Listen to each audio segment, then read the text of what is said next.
Hello friends, मैं विष्णु कुमार गुप्ता आप सभी का YouTube channel Vishnu learning portal पर स्वागत करता हूं। ये है हमारा वीडियो नंबर 12 जिसमें हम एक्सरसाइज 1.5 स्टार्ट करेंगे। ओके, तो कल जो हमने पढ़ा था कॉम्प्लीमेंट ऑफ सेट्स, उसी के ऊपर जो बेस्ड एक्सरसाइज है 1.5 वो हम यहाँ स्टार्ट करने वाले हैं। ठीक है, तो देखो फर्स्ट क्वेश्चन दिया हुआ है, लेट u इक्वल्स टू 1 2 3 4 5 6 7 8 9, यानी 1 से लेकर 9 तक के नंबर्स आपको यूनिवर्सल सेट में दिए हुए हैं। अब इसके कुछ सबसेट दिए हुए हैं, a equals to 1 2 3 4, b equals to 2 4 6 8 and c equals to 3 4 5 6। ठीक है, तो चार सेट दिए हुए हैं a b c, और इन तीनों का जो यूनिवर्सल सेट है वो u दिया हुआ है, और इसके बेस्ड भी 6 क्वेश्चन है, ये हमें सॉल्व करना है। ठीक है, तो देखो फर्स्ट क्वेश्चन क्या है आपका, a डैश यानी क्या होगा, मैंने आपको बताया था किसी भी सेट का कॉम्प्लीमेंट निकालना हो, यहाँ सेट ए का कॉम्प्लीमेंट निकालना है अपन को, तो क्या करते हैं हम, जो कॉम्प्लीमेंट निकलता है वो किसके रेस्पेक्ट में निकलता है, यूनिवर्सल सेट के रेस्पेक्ट में। यानी कि ए का अगर कॉम्प्लीमेंट निकालना है तो हमें यू में से इसको सबट्रैक्ट करना है। ए डैश बराबर क्या होगा, यू माइनस ए, ये समझ में आया, यू माइनस ए। तो क्या करेंगे हम, यू माइनस ए, यानी यू तो क्या है 1 2 3 4 5 6 7 8 9, और ए क्या है 1 2 3 4। तो u माइनस ए का मतलब क्या हुआ, हमें ऐसे एलिमेंट लिखने हैं जो u में हो लेकिन a में नहीं हो। तो वो कौन कौन से हो जाएंगे, 5 6 7 8 9। ओके, नेक्स्ट है b डैश यानी u माइनस b, u में हो लेकिन b में नहीं हो, तो कौन कौन से हो जाएंगे 1 3 5 7 9। ओके, नेक्स्ट है a यूनियन c, और फिर उसका कॉम्प्लीमेंट निकालना है, तो इसका मतलब क्या हो जाएगा u minus a union c। ठीक है, तो u तो मैं ऐसे कैसे लिख देता हूँ, a यूनियन c को सॉल्व करके एक बार यहाँ लिख देते हैं अपन। देखो a यूनियन c, a और c का यूनियन 1 2 3 4, 3 4 यहाँ ऑलरेडी आ चुका, और 5 6, तो a यूनियन c में क्या क्या हो जाएगा 1 2 3 4 5 और 6, और u में क्या है 1 से लेके 9 तक। इसमें से इसको घटाएंगे अपन, इसमें से इसको डिफरेंस निकालेंगे, तो 1 से लेके 6 तक के एलिमेंट तो कॉमन है, तो वो तो हट जाएंगे, बचेगा क्या आपका 7 8 9। तो आंसर क्या हो जाएगा 7 8 और 9। नेक्स्ट a यूनियन b का डैश, यानी a यूनियन b का कॉम्प्लीमेंट, तो u minus a union b, u minus a union b लिख लेते हैं पहले। क्या होगा a यूनियन b, देखो 1 है 2 है 3 है 4 है, 1 2 3 4, 2 4 ऑलरेडी आ चुका है, तो बचा हुआ क्या 6 8। ठीक है, अब u में से इसको सब्ट्रैक्ट करो, तो u के वो सारे एलिमेंट जो इसमें नहीं है कौन कौन से हैं, 1 2 3 4 नहीं आएंगे, फिर 5 आएगा 7 आएगा 9 आएगा, तो आंसर क्या हो गया 5 7 एंड 9। नेक्स्ट a डैश का भी डैश, यानी कि a के कॉम्प्लीमेंट का कॉम्प्लीमेंट, ये क्या हो गया लॉ ऑफ डबल कॉम्प्लीमेंटेशन। क्या होता है, a के कॉम्प्लीमेंट का कॉम्प्लीमेंट करते हैं तो वो आपको क्या मिलता है, a ही मिलता है, और यहाँ पे a क्या है 1 2 3 4। Okay, last b minus c का कॉम्प्लीमेंट, तो क्या हो जाएगा u minus b minus c। तो u को ऐसे कैसे रहने दो, पहले b माइनस c को सॉल्व कर लेते हैं। b ये है c ये है, हमें क्या करना है b के वो सारे एलिमेंट लिखने हैं जो c में नहीं है। तो देखो 2 वहाँ पे है, यहाँ पे नहीं है, लिख सकते हैं। 4 वहाँ पे है पर यहाँ पे भी आ रहा है तो नहीं लिखेंगे। 6 वहाँ पे है, यहाँ पे भी आ रहा है, नहीं लिखेंगे। और लास्ट क्या है 8, तो 8 भी लिख देंगे। ठीक है, अब u माइनस 2 और 8 करना है, तो u में से 2 और 8 को हटा के बाकी जो भी बचता है वो लिख दो, तो क्या हो जाएगा आंसर 1 3 4 5 6 7 और 9। ओके, क्वेश्चन नंबर 1 यहाँ पे ओवर। क्वेश्चन नंबर 2 फिर से बिल्कुल वही क्वेश्चन नंबर 1 की तरह है। इसमें आपको एक u दिया हुआ है, a b c d e f g h 8 elements हैं, और यहाँ पे आपको 4 सेट दिए हुए a b c d, इन चारों को हमें क्या करना है कॉम्प्लीमेंट निकालना। तो सॉल्व करते हैं इसको। देखो a ये है, तो a डैश क्या होगा u माइनस a।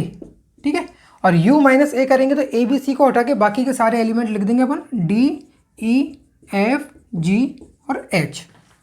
b ये दिया हुआ है, तो b डैश यानी u minus b। d e f g को हटाना है हमें, तो क्या लिखेंगे a b c, d e f g हट जाएगा, बचेगा क्या h। c डैश करना है, तो u माइनस c, u ये है c ये है, तो a c e g इसको हटाना है, बाकी का बचा हुआ b d f h, ये आपका आंसर हो जाएगा b डी एफ और एच। लास्ट है डी डैश, डी डैश यानी यू माइनस डी। तो डी क्या है, F G H A, F G H A, ये चारों हटा दो, बाकी का बचा हुआ लिख दो, बी सी डी और ई। ठीक है, तो ये क्वेश्चन नंबर 2। क्वेश्चन नंबर 3 पे आते हैं अपन। क्वेश्चन नंबर 3 में क्या दिया हुआ है, आपको बोला है कि taking the set of natural numbers as the universal set write down the complements of the following set. यानी कि इसमें जितने भी पार्ट आने वाले हैं सभी में आपको क्या बोल दिया गया है, जो नेचुरल नंबर्स का सेट है उसको आपको क्या मानना है, इन क्वेश्चंस के लिए आपको यूनिवर्सल सेट मानना है। उसको मानते हुए आपको इन सबके कॉम्प्लीमेंट्स निकालने हैं। ठीक है, फिलहाल मैंने 3 रखे हैं, फिर और लिखता जाऊंगा। तो देखो फर्स्ट पार्ट क्या है आपका, set of all x such that x is N even natural number. अब मुझे बताओ जितने भी इवन नेचुरल नंबर हैं, अगर उसको मैं इस पूरे सेट में से हटा दूं, ये जो सेट है ना, सेट ऑफ नेचुरल नंबर्स, मुझे बताओ सेट ऑफ नेचुरल नंबर्स होता क्या है, 1 2 3 4 5 6 7 कहाँ तक, इन्फिनिटी तक। और इसमें जो ऑल्टरनेट नंबर है, 1 क्या होगा आपका, ओड होगा, 3 क्या होगा, ओड होगा, 5 7 9 सब क्या होंगे, ओड होंगे। ठीक है, और 2 4 6 8 10 12 ये सब क्या होंगे, इवन होंगे। अगर इसमें से सारे के सारे इवन नेचुरल नंबर में निकाल दूं तो बचेगा क्या, ओड नेचुरल नंबर बनेंगे। तो इसका कॉम्प्लीमेंट क्या हो जाएगा, सेट ऑफ, मतलब the set of all x such that x is an odd natural number. ठीक है ना, कॉम्प्लीमेंट्स मतलब आपको पता ही है कि इन सारे अवयवों को यूनिवर्सल सेट में से निकाल देना। जब सारे नेचुरल नंबर्स में से मैं इवन वाले निकाल दूंगा तो क्या बचेगा, ओड नंबर। तो क्या आएगा, इसका कॉम्प्लीमेंट्स हो जाएगा set of all x such that x is an odd natural number. ठीक है, नेक्स्ट है the set of all x such that x is an odd natural number. इस बार क्या बोला है, ओड नेचुरल नंबर्स का आपको कॉम्प्लीमेंट निकालना है। ओड वाले निकाल दूंगा तो क्या बचेंगे, इवन बचेंगे। तो इसका आंसर क्या हो जाएगा, the set of all x such that x is N even natural number. Okay, next the set of all x such that x is a positive multiple of 3। तो पॉजिटिव मल्टीपल ऑफ 3 क्या बनेंगे, यानी कि ये set किस type का होगा, 3 6 9 12 15 18 इस टाइप का कोई सेट बनने वाला है।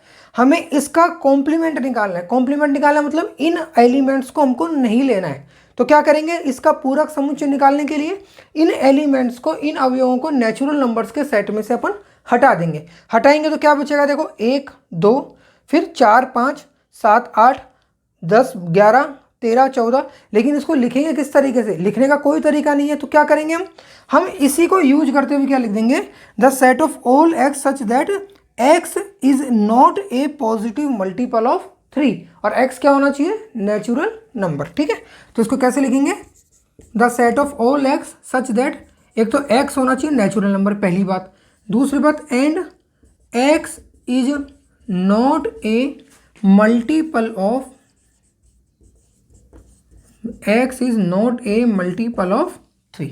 ठीक है, 3 का मल्टीपल नहीं होना चाहिए, क्योंकि 3 का मल्टीपल हमको दिया हुआ है क्वेश्चन में। अब हमें चाहिए इसका कॉम्प्लीमेंट यानी इसका पूरक। तो इसका पूरक क्या होगा, जिसमें 3 का कॉम्प्लीमेंट मल्टीपल नहीं हो। ओके, नेक्स्ट इसका पार्ट नंबर 4 क्या दिया हुआ है, set of all x such that x is a prime number. Prime number नहीं होने चाहिए। ठीक है ना, जब कॉम्प्लीमेंट निकालेंगे तो कौन से नंबर चाहिए हमें, जो प्राइम नंबर नहीं हो, क्योंकि क्वेश्चन में आपको दिया हुआ कि एक्स क्या है, प्राइम नंबर। तो हमें इसका कॉम्प्लीमेंट क्या मिलना चाहिए, जो प्राइम नंबर नहीं हो। अब प्राइम नंबर जो नहीं होता उसको क्या बोलते हैं, कंपोजिट नंबर। ठीक है ना, जितने भी नंबर जो नेचुरल नंबर्स के सेट की मैं बात करूं तो उसमें जो प्राइम नंबर नहीं होते हैं वो क्या होते हैं, कंपोजिट नंबर। और एक नंबर ऐसा भी होता है जो ना प्राइम होता है ना कंपोजिट होता है, उसको अलग से लिखना पड़ेगा, क्योंकि कंपोजिट लिखने से भी वो कवर नहीं होगा। वो नंबर कौन सा है, 1। 1 ऐसा नंबर है जो ना प्राइम है ना ही कंपोजिट। तो क्या लिखेंगे इसमें, इसका कॉम्प्लीमेंट क्या होगा, the set of all x such that x is a positive, क्योंकि हमें पॉजिटिव ही चाहिए, नेचुरल नंबर की बात हो रही है, पॉजिटिव कंपोजिट नंबर, पहली चीज तो ये होगी। और दूसरा, एंड एक्स इक्वल्स टू 1। ये अलग से क्यों लिखा है, क्योंकि x इक्वल्स टू 1, जो 1 होता है वो ना ही प्राइम होता है ना ही कंपोजिट होता है। अब हमें प्राइम के अलावा बाकी सारे लिखने हैं तो हम कंपोजिट लिखेंगे तो सब कुछ कवर हो जाएगा, लेकिन एक नंबर ये है जो कवर नहीं होगा, इसलिए इसको अलग से लिखा है। ओके, नेक्स्ट है अपना fifth part, the set of all x such that x is a natural number divisible by 3 and 5। यानी ऐसे नेचुरल नंबर जो कि डिविजिबल किससे, 3 से और 5 से। तो कौन कौन से नंबर आ जाएंगे, देखो 3 आएगा, 5 आएगा, 6 आएगा, फिर 9 आएगा, फिर 10 आएगा, फिर 12 आएगा, फिर 15 आएगा, फिर 18 आएगा, 20 आएगा, 21 आएगा। तो इसमें 3 वाले भी आ रहे हैं, 5 वाले भी आ रहे हैं, तो ये वाले नंबर इसमें आ जाएंगे। अब मुझे क्या चाहिए, इसका कॉम्प्लीमेंट चाहिए, यानी कि ऐसे नंबर जो 3 और 5 से डिवाइड नहीं होते हो। तो उनको लिखने का कोई तरीका नहीं, केवल एक ही तरीका है। क्या लिखेंगे हम कि नॉट डिविजिबल बाय 3 and 5। क्या लिखेंगे इसको, the set of all x such that x is a natural number and not divisible by 3 और 5। ठीक है ना, 3 से या 5 से वो डिवाइड नहीं होते हो। ओके, नेक्स्ट है the set of all x such that x is a perfect square. Perfect square कौन से होते हैं, 1, 4, 9, 16, 25, 36, 49। ये परफेक्ट स्क्वायर है सारे के सारे। हमें ये नहीं चाहिए, ठीक है ना, क्योंकि ये जो क्वेश्चन दिया हुआ है उसमें ये सारे नंबर है। अब क्या चाहिए हमें, इसका कॉम्प्लीमेंट, और कॉम्प्लीमेंट में क्या होता है, हमें ये नंबर नहीं चाहिए। अब हमें इसमें से उन नंबरों को निकाल देना है। तो इसको कोई तरीका लिखने का कि मैं लिख दूं 2, 3, फिर 5, 6, 7, 8, फिर उसके बाद में 10, 11, 12, 13, 14, 15। कोई तरीका नहीं लिखने का। कहाँ तक लिखेंगे, लिख ही नहीं सकते, बहुत लंबी लाइन होगी। तो किस तरीके से लिखेंगे इसको, the set of all x such that, पहली बात तो एक्स क्या होना चाहिए, नेचुरल नंबर, और दूसरी बात x is not a perfect square. ठीक है ना, इसने दिया था परफेक्ट स्क्वायर होना चाहिए, तो कॉम्प्लीमेंट क्या हो जाएगा, परफेक्ट स्क्वायर नहीं होना चाहिए। ओके, नेक्स्ट देखो 7th part, the set of all x such that x is a perfect cube. ये बोल रहा है परफेक्ट क्यूब का सेट है ये पूरा का पूरा, तो इसका कॉम्प्लीमेंट क्या होगा, जो परफेक्ट क्यूब नहीं होंगे। तो क्या हो जाएगा, the set of all x such that x is not a perfect cube. Okay, next the set of all x such that x plus 5 equals to 8। इसको सोल्व करोगे तो एक्स की वैल्यू क्या आएगी, एक्स बराबर 3। अब जिसका कॉम्प्लीमेंट चाहिए तो मुझे क्या चाहिए, सारे नंबर चाहिए, केवल एक ये नहीं चाहिए, क्योंकि इसका मतलब 3 है। तो इसका मतलब क्या है, वो सारे नंबर जो इसमें नहीं हो, और इसमें केवल एक ही एलिमेंट है, वो क्या है, 3। ठीक है ना, इसको सोल्व करोगे तो इसका सोल्व करोगे, इसमें क्या आएगा, एक ही एलिमेंट आएगा 3। अब इसका जब कॉम्प्लीमेंट मुझे चाहिए तो कॉम्प्लीमेंट में क्या हो जाएगा, the set of all x such that, एक तो एक्स क्या होना चाहिए, नेचुरल नंबर, एंड एक्स क्या नहीं होना चाहिए, बस 3 नहीं होना चाहिए, बाकी कुछ भी हो जाए। Okay, next set of all x such that 2x plus 5 equals to 9। इसको सोल्व करेंगे तो 2x की वैल्यू 4, x की वैल्यू 2, यानी इसमें केवल एक ही एलिमेंट है, वो क्या है, 2। अब मुझे चाहिए इसका कॉम्प्लीमेंट, तो क्या लिखेंगे, वही सेम ऊपर वाले की तरह, the set of all x such that x belong to n and x की वैल्यू कुछ भी हो जाए, लेकिन क्या नहीं होनी चाहिए, 2 नहीं होनी चाहिए, क्योंकि 2 नीचे वाले में आ रहा है, तो ऊपर वाले में 2 के अलावा बाकी कुछ भी हो जाएगा। ओके, इसके बाद में नेक्स्ट 10th पार्ट क्या दिया हुआ, set of all x such that x की वैल्यू क्या है, 7 या 7 से बड़ी। इसमें 7 या 7 से बड़ी है, यानी 7 के बाद में जितने भी नंबर हैं वो सारे के सारे इसमें कवर हो रहे हैं। तो अब मुझे जब इसका कॉम्प्लीमेंट चाहिएगा तब क्या लेंगे हम, 7 या 7 से बड़े नंबर ना लेके इसके अलावा जो बचे नंबर वो कौन कौन से बचे, 1, 2, 3, 4, 5, 6। तो इसमें 6 ही एलिमेंट होने वाले हैं।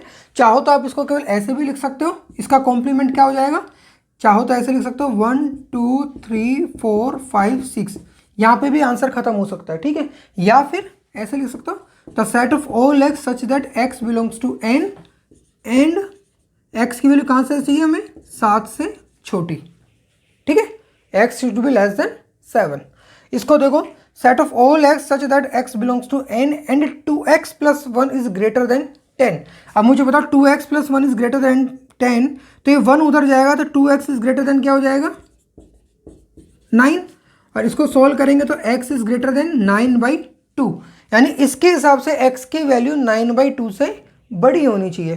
तो x की वैल्यू जब भी 9/2 से बड़ी है तब वो सारे इसमें कवर हो रहे हैं। तो मैं क्या करूँ, 9/2 और 9/2 से छोटी वाली जो वैल्यू है वो सारी की सारी इसके कॉम्प्लीमेंट में ले लूँगा, क्योंकि इसमें जो एलिमेंट आते हैं वो मुझे इसके कॉम्प्लीमेंट में नहीं चाहिए। तो इसमें क्या आ रहे हैं, x की वैल्यू जब भी 9/2 से बड़ी है वो सारे अब इसमें आ रहे हैं, तो इससे छोटे वाले सारे इसमें ले लेता हूँ मैं। क्या हो जाएगा इसका, the set of all x such that x belongs to n and x should be less than और इक्वल टू 9/2।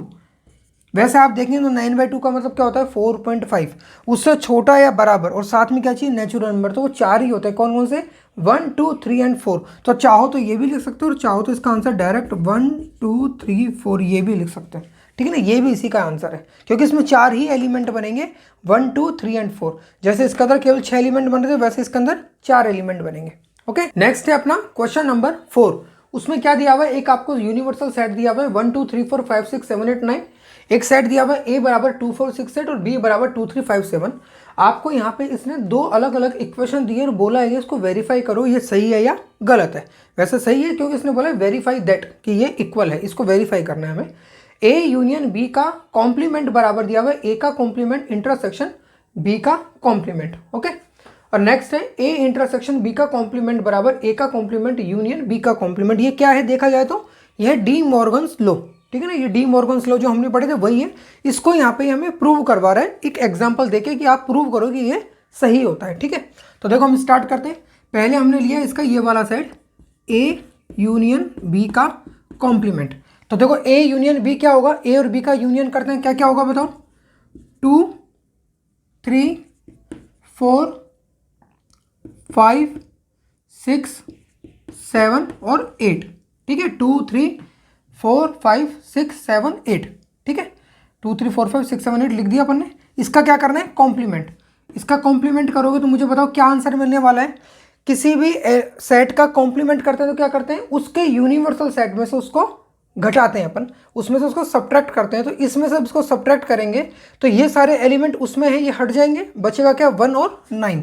तो आंसर क्या होगा 1,9। ओके, अब करते हैं ये वाला part, a complement intersection b का कॉम्प्लीमेंट। ओके, अब a का कॉम्प्लीमेंट क्या होगा, देखो a का कॉम्प्लीमेंट यानी u माइनस a, तो क्या क्या होगा 1 3 5 7 9, ये a का कॉम्प्लीमेंट हो गया। इंटरसेक्शन b का कॉम्प्लीमेंट, b का कॉम्प्लीमेंट क्या होगा 1 4 6 8 और 9, ठीक है ना। u माइनस बी करेंगे जब b का कॉम्प्लीमेंट करेंगे तो। अब इसमें इंटरसेक्शन है दोनों में कॉमन, तो दोनों में कॉमन क्या, देखो 1 है कॉमन एक तो, ओके 3 नहीं है 4 नहीं है 5 नहीं है 6 नहीं है 7 नहीं है 8 नहीं है और 9 है कॉमन। तो a intersection a complement intersection b complement क्या निकल के आया 1,9, और यहाँ पे भी क्या निकल के आया था 1,9। इसका मतलब दोनों क्या हो गए इक्वल। तो लिखेंगे हेंस a यूनियन b का कॉम्प्लीमेंट किसके इक्वल होता है, a के कॉम्प्लीमेंट इंटरसेक्शन b के कॉम्प्लीमेंट के। ओके, सेकंड पार्ट पे आते हैं, a इंटरसेक्शन b का कॉम्प्लीमेंट। तो पहले ये निकालते हैं अपन a इंटरसेक्शन b का कॉम्प्लीमेंट। तो देखो a इंटरसेक्शन b करो, a और b में क्या कॉमन है बताओ मुझे, 3 5 7 5 4 9 ओनली 2 कॉमन है, ठीक है। इसका क्या करना है कॉम्प्लीमेंट, इसका कॉम्प्लीमेंट होता है u में से इसको हटाना है अपन को। तो u में तो इतने सारे एलिमेंट है, यहाँ पे केवल एक ही एलिमेंट है, इस 2 को यहाँ से हटा दो बाकी के सारे लिख दो। तो क्या हो जाएंगे 1 3 4 5 6 7 8 और 9। नेक्स्ट है a complement union b complement. तो देखो a का कॉम्प्लीमेंट करते हैं पहले। a का कॉम्प्लीमेंट क्या होगा 2 4 6 8, इसको इसमें से हटाना है u माइनस a। तो क्या क्या आएगा 1 3 5 7 9, बीच में क्या है यूनियन, तो यूनियन लगा दिया। फिर है b का कॉम्प्लीमेंट, इसका कॉम्प्लीमेंट क्या होगा u के रेस्पेक्ट में 1 4 6 8 और 9। अब इन दोनों का क्या करना है हमें यूनियन, यानी कि इन दोनों के मिला के सारे एलिमेंट लिखना है। तो क्या क्या होंगे देखो 1 3 है 4 है 5 है 6 है 7 है 8 है और 9 है। अब आप देखो 1 3 4 5 6 7 8 9, 1 3 4 5 6 7 8 9 दोनों तरफ क्या आ गया इक्वल आ गया। तो हम क्या लिख सकते हैं यहाँ पे hence a intersection b complement equals to a complement union b complement. Okay, जो ये प्रूव करवाना चाहता था एक एग्जांपल देके वो हमने प्रूव कर दिया। नेक्स्ट है आपका क्वेश्चन नंबर 5। उसमें आपको 4 इसने अलग अलग सेट दिए हुए, बोला है कि इसका वेन डायग्राम बनाना है। ठीक है, तो देखो फर्स्ट पार्ट क्या है, ए यूनियन बी का डैश। तो सब में ये तो बनने ही वाला है, ये रेक्टेंगल बन गया, ये आपका ए बन गया और ये आपका बी बन गया, ये हो गया ए और ये हो गया बी। ठीक है, अब मुझे बताओ ए यूनियन बी क्या होगा। ए यूनियन बी यानी इन दोनों सर्कल के अंदर का हिस्सा, जो आपको पूरा सर्कल दिख रहा है, ये ए यूनियन बी होगा। ठीक है, या मैं इसको फिलहाल के लिए सपोज करूँ, यहाँ पे ये हल्की हल्की लाइन खींच देता हूँ, ये क्या है आपका ए यूनियन बी। अब ये बोल रहा है कि इसका मुझे क्या चाहिए, कॉम्प्लीमेंट, यानी कि ऐसा हिस्सा चाहिए जो ए यूनियन बी में नहीं हो। ठीक है ना, ऐसा हिस्सा चाहिए जो ए यूनियन बी में नहीं हो। तो ए यूनियन बी तो ये वाला हिस्सा हो गया जो मैंने लाइन खींची ये वाली, इसके अलावा जो बाकी का बचा हुआ हिस्सा है वो क्या हो गया, इसका कॉम्प्लीमेंट। यानी कि अपना जो आंसर है वो क्या होगा, ये ब्लैक वाला।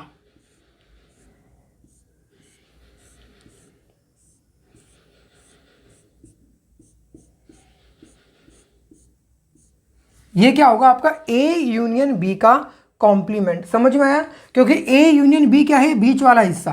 ठीक है, इसका कॉम्प्लीमेंट चाहिए, यानी कि यू में से ए यूनियन बी को अपन को, ए यूनियन बी का कॉम्प्लीमेंट यानी क्या हुआ, U minus A union B. और ए यूनियन बी तो ये है, अब यू में से इसको हटा दोगे तो बाकी का जो बचा हुआ हिस्सा वो आपका आंसर हो जाएगा। तो जो ब्लैक वाला शेडेड पोर्शन है वो आपका आंसर है। ठीक है, ये वाला है ना, ये और मैं डार्क कर देता हूँ इसको अलग से, ये वाला हिस्सा है, ये आपका आंसर है। ठीक है, अब तो अच्छे से दिख रहा होगा। नेक्स्ट है A complement intersection B complement. ठीक है, तो पहले तो अपन वही बनाते हैं, ये आपका वेन डायग्राम बनाते हैं सबसे पहले। ये हो गया आपका ए, ये हो गया आपका बी। ठीक है, ये ए, ये बी, ये यू। अब मुझे बताओ ए का क्या चाहिए आपको, ए का कॉम्प्लीमेंट चाहिए, यानी ए के अलावा बाकी का बचा हुआ पूरा हिस्सा। तो इस सर्कल को छोड़ के बाकी का जो बचा हुआ पूरा हिस्सा है वो क्या हो गया, ए का कॉम्प्लीमेंट। उसके बाद में बोल रहा है बी का कॉम्प्लीमेंट क्या होगा, जो बी के अलावा बचा हुआ पूरा हिस्सा है वो क्या हो गया, बी का कॉम्प्लीमेंट। इन दोनों का लेकिन क्या चाहिए मुझे, कॉमन चाहिए। ए का कॉम्प्लीमेंट और बी के कॉम्प्लीमेंट का क्या चाहिए मुझे, कॉमन हिस्सा चाहिए। तो मुझे बताओ ए का कॉम्प्लीमेंट क्या होगा, इसके अलावा बचा हुआ हिस्सा। बी का कॉम्प्लीमेंट क्या होगा, इसके अलावा बचा हुआ हिस्सा। ठीक है, देखो आपको बताऊं मैं, ए का कॉम्प्लीमेंट क्या होगा, इसके अलावा बचा हुआ जो पूरा आपको दिख रहा है रेक्टेंगल, ये केवल इस सर्कल को छोड़ दो, वो क्या हो गया, ए का कॉम्प्लीमेंट। और बी का कॉम्प्लीमेंट यानी इस सर्कल को छोड़ के बाकी का बचा हुआ हिस्सा। लेकिन कॉमन क्या होगा इन दोनों में, जब मैं इसकी बात कर रहा था तो मुझे ये वाला पोर्शन तो नहीं मिल रहा था ना, ए के कॉम्प्लीमेंट की बात कर रहा था, ये नहीं मिल रहा था, और बी के कॉम्प्लीमेंट में मुझे ये नहीं मिल रहा था। कॉमन यानी क्या हुआ, कॉमन वही हुआ जो ये वाला पोर्शन बचा है, ये वाला। तो जो ये डायग्राम है वो का वो डायग्राम इसके लिए बनेगा। ठीक है ना, A complement intersection B complement करोगे तो कौन सा हिस्सा मिलेगा आपको, ये वाला जो ब्लैक कर रहा हूं मैं, ये वाला।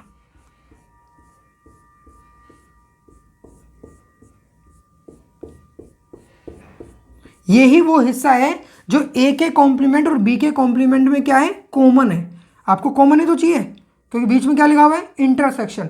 और जब इंटरसेक्शन लगता है तो मतलब कॉमन वाला हिस्सा।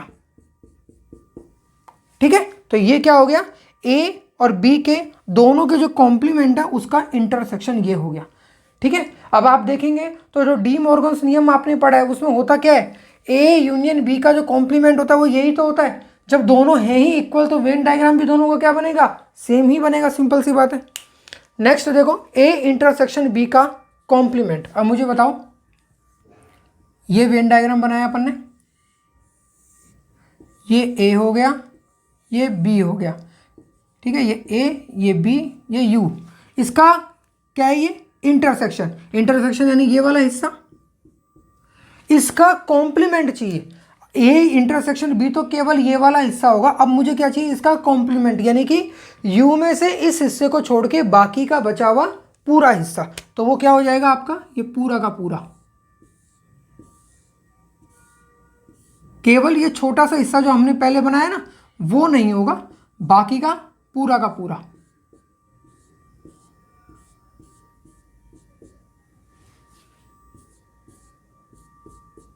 ठीक है, केवल और केवल इस हिस्से को छोड़ के जो रेड वाला पोर्शन बनाया ना, इसको छोड़ के, या फिर इसको मैं हटा देता हूँ रेड वाले को ताकि आपको बिल्कुल क्लियर दिखे।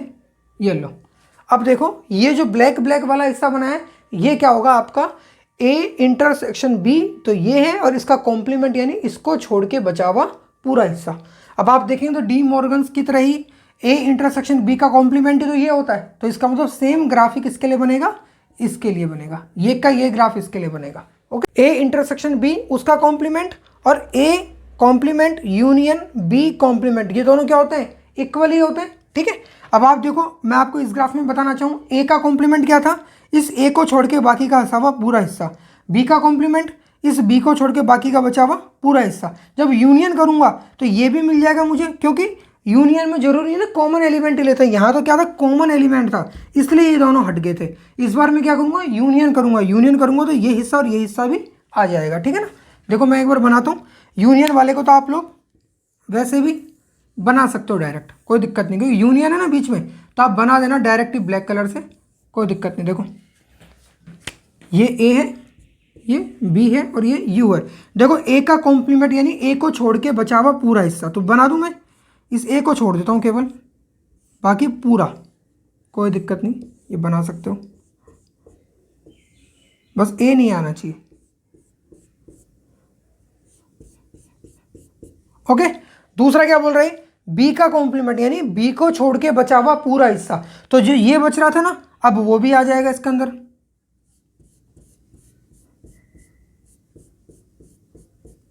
ठीक है, और इसका क्या है, यूनियन है, इसलिए मैंने ये बनाया है ना। ये मैंने क्यों बनाया, क्योंकि बीच में क्या था, यूनियन, तो मुझे इसके भी सारे एलिमेंट लेने और इसके भी सारे एलिमेंट लेने।